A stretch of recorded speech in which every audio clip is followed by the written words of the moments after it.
Nasubukan nyo na ba itong ganitong uri ng food trip? Kasama ang mga barkada?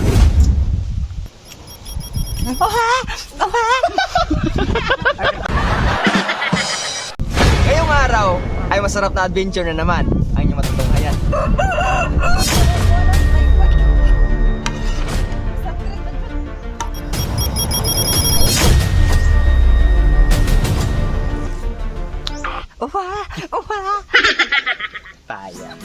Sa iba't ibang klase ng manok, ito ang kabilang sa isa sa pinakamasarap. Ito ang native chicken. Dito sa probinsya, ito ang karaniwang ihanda kapag mayroong mga special occasion tulad ng birthday. At dito rin sa probinsya, ito rin ang karaniwang ihanda namin kapag mayroon kami mga bisita. Kaya ngayong araw ay nandito na naman tayo sa ating native mini farm. At dahil may bisita na naman tayo, ay ihanda natin sila ng kakaibang tahi ng manok. Ito ang sinabawang buong manok. At ngayon, simulan na natin ang pag-prepare nito. At nang nakatay na namin itong manok, ay nagpakulo muna kami ng tubig para gagamitin namin sa paglinis itong ating manok.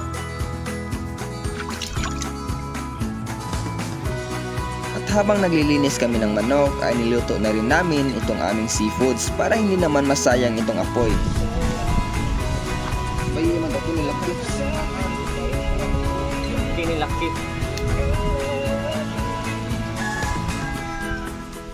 At sa ilang minuto lang ay naluto na rin itong ating seafoods.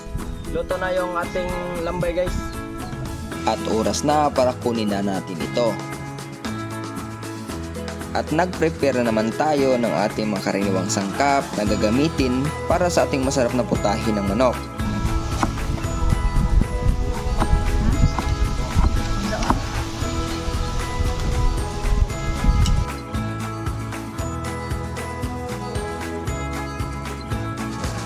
At pagkatapos nating i-ready itong ating mga sangkap, ay lagay na natin itong kaldero para gagamitin natin sa paggisa ng ating mga lamas.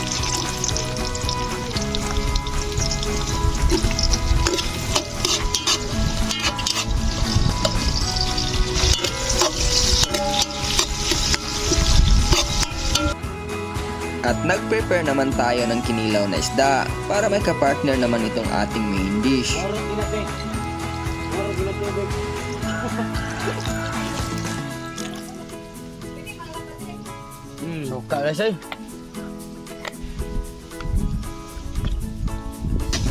At pagkatapos nating gisahin itong ating mga sangkap, ay oras na para ilunod na natin itong ating main dish.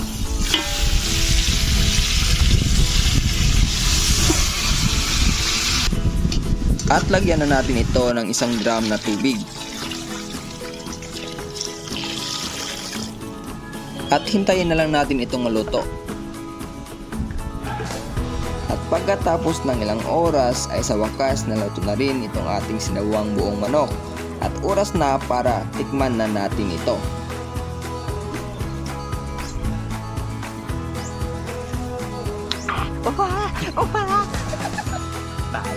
At oras na rin para tayo ay kumain.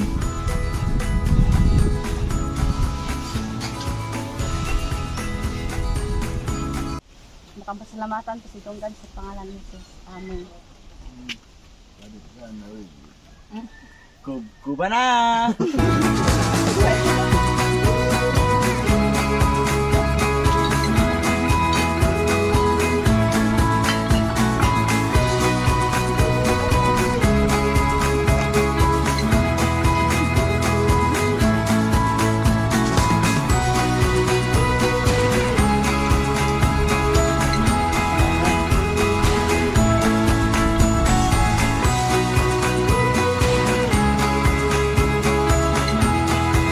Sa gustong magpa-portrait na yung mga picture or album, try to contact this page, Aljon Ray Art. Try nyo lang i-message ang kanyang page.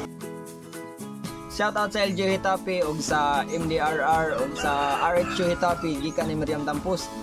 Og shoutout sa JRC family og sa Lakot Zero Boys family diha sa Cebu City. Og ni Boss Makiboy nga nasa Japan karon nga, boss, pagdag snow dire kay magsalad ta. Og ni Miss Ann Virgin karon nga nasa Cebu City nag-ejecti. Og sa Ralph Andrin Tiluring. Shout out ninyo dia boss. Baka naman. Baka naman. Shout out dahil ni Rins 999. Anak sa lang kadol, kaya ari sa lang mi. Shout out dahil ni Boy Hoytik Tampos ug sa iyang El Silugan diya sa Sawang Kaliro. Sa Kansas family ug sa admin nga si Lister Bakilir. Batang Isla, shout out dadol. Baka naman ay sunod. Shout out sa Jay Pumpa sa Tulay. Og headed by Gabi Torion og ni Ruid Mamalis og ni Tata Balmuria og usa nga ni suporta nako Ruben Lasam nga nasa Pandanon. Suporta ka nako bay. Og kuilain sa Creamer Lines nga ning biyahe na gid karon. Pasalamat mi. Wailain gaytom diha ako nang Daddy Ali. At the last moment, wailain pinakakusgan Burax family sa Pasil ni Joas Bersales, Juban Bersales o ni Wilvin Maranga o ni Jao Kyong nga naaron sa barko. Salamat sa inyong suporta. Manoy! Muta!